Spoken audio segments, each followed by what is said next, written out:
नमस्कार दोस्तों। आज मैं आपको एक कहानी फॉर्म में एक चीज़ अपडेट करना चाहता हूँ कि सीईओ साहब को सेक्टर 22D लाने के लिए क्या क्या activities sector 22D welfare association ने कितनी मेहनत करी, क्या क्या है उस पूरे सारांश को, पूरे वाक्य को मैं आपको एक्सप्लेन करना, बताना चाहता हूँ। मैं चाहता हूँ कि ये सब चीज़ें आप तक भी आएँ और क्या क्या किस तरीके से सीईओ साहब सेक्टर 22D तक आए। एक इतने बड़े अधिकारी का सेक्टर 22D का दौरा एसोसिएशन ने कराया, बहुत बड़ी बात है, क्योंकि हम लोग काफ़ी समय से प्रयास कर रहे थे, फाइनली हम इसमें सफल हो पाए। इसके लिए जब हम एसोसिएशन के लोग सीईओ साहब से जब मिलने गए, तो आपको तो पता ही है कि सीईओ साहब से मिलने के लिए पहले ही अपॉइंटमेंट लेनी पड़ती है। बट जब हम गए तो उनकी ऑलरेडी एमएलए साहब से मीटिंग चल रही थी। तो जिस प्रकार जैसी मीटिंग चल रही थी उस बीच में एसोसिएशन का विजिटिंग कार्ड जैसे ही अंदर दिया गया, तो उन्होंने विजिटिंग कार्ड को देखते हुए हम लोगों को अंदर बुलाया। एसोसिएशन के मेंबर जितने थे अंदर गए, उन्होंने वार्तालाप करी।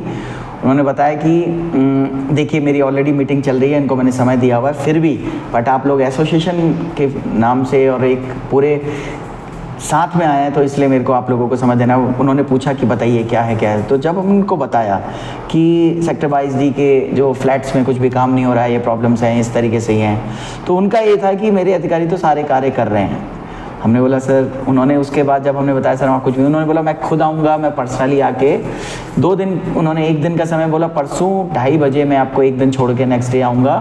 14 तारीख को उन्होंने आने का समय दिया, 14 अगस्त को, कि मैं 2:30 बजे आप लोगों से मिलने वहाँ खुद पहुँचूँगा और वहाँ आप लोगों से मिलूँगा। उसके बाद सीईओ साहब हमें मतलब थोड़ा सा चीज़ थी, बट समय से पहले सीईओ साहब वहाँ पहुँच के उन्होंने सारी समस्याओं का निवारण किया।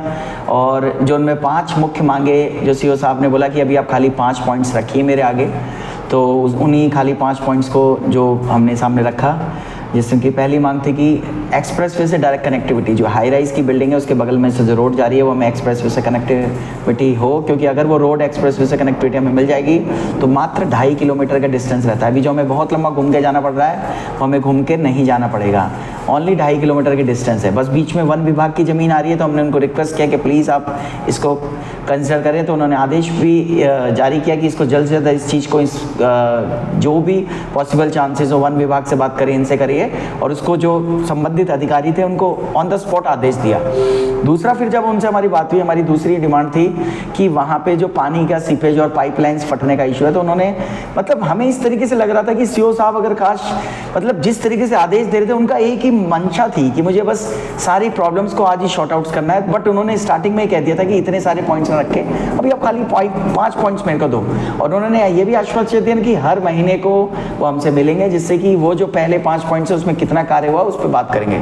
तो मैं उसी पॉइंट पे दोबारा आता हूँ, पानी की पाइपलाइन फटने का उनको बात बताई, तो उन्होंने बोला ठीक है। उन्होंने बोला समाधान क्या है, तो सीधा आधे इंची की पाइपलाइन को 1 इंची में कन्वर्ट करने का आदेश दे दिया गया, और ये सभी फ्लैटों में जल्द से जल्द किया जाएगा। तीसरा था बिजली की समस्या, वहाँ पे काफ़ी टाइम से आ रही थी, कई बार लाइट 4-4, 5-5 दिन का समस्या रहती थी कि अंडरग्राउंड 20 से 22 किलोमीटर का अंडरग्राउंड लाइन थी। तो इमीडिएटली उन्होंने आदेश दिया कि सलारपुर से एक डबल लाइन पूरी बिछाई जाए और इस कार्य को 90 दिन के अंदर पूरा किया जाए। उसको संबंधित अधिकारियों से लेकर सबको उन्होंने तत्काल आदेश दिया। चौथा हमारा पॉइंट था बस सेवा। बस सेवा जो चल रही थी काफ़ी, वो बंद हो गई थी करीबन 15-20 दिन पहले, और हमने उनसे बोला कि सर ये बस सेवा बहुत लंबी है, बॉटनिकल गार्डन से है। तो उसको उन्होंने बोला कि शॉर्ट में अभी खाली परी चौक से यहाँ तक चलेगी, जिससे कि बस के रूट्स भी बढ़ेंगे और शॉर्ट टाइम रहेगा, और हमें ज़्यादा से ज़्यादा लोगों तक ये अवेयरनेस जा पाएगी और लोग आवाजाही में ईजी रहेगा। तो ये बहुत अच्छी चीज़ें थी।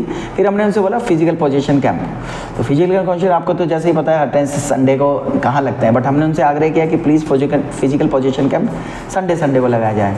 तो उन्होंने हमारी बात को मानते हुए सितंबर मंथ में 4 फिजिकल पोजीशन कैंप के लिए हमें अप्रूवल दे दिया। बोला कि अब ये जो आने वाले संडे रहेंगे 4, उसमें सितंबर मंथ में आपके 4 फिजिकल पोजीशन कैंप लगाए जाएंगे। इस तरीके से हमने 5 मांगे वहाँ पे सबसे पहले रखी थी कि हमें पहले 5 मांगे हमारी पूरी कर दीजिए, इससे हमारे सेक्टर 22D का काफ़ी हद तक विकास हो जाएगा। इसके लिए मैं धन्यवाद दूंगा सेक्टर 22D वेलफेयर एसोसिएशन का, जो कि पूरी जोर शोर से मेहनत कर रही है केवल इस तरीके की ये सभी लोगों का वहाँ पे सेक्टर 22D के लोगों का विकास हो पाए, और हम लोग को भी जो हम रिमेनिंग लोग हैं हमें उनका हिस्सा बनना चाहिए। मैं अपना उनका ऐड होने के लिए डिस्क्रिप्शन ग्रुप में डाल दूंगा। जो जो उनसे ऐड होना चाहता है प्लीज़ ग्रुप में ऐड होइए और एसोसिएशन की ताकत बढ़ाइए। धन्यवाद।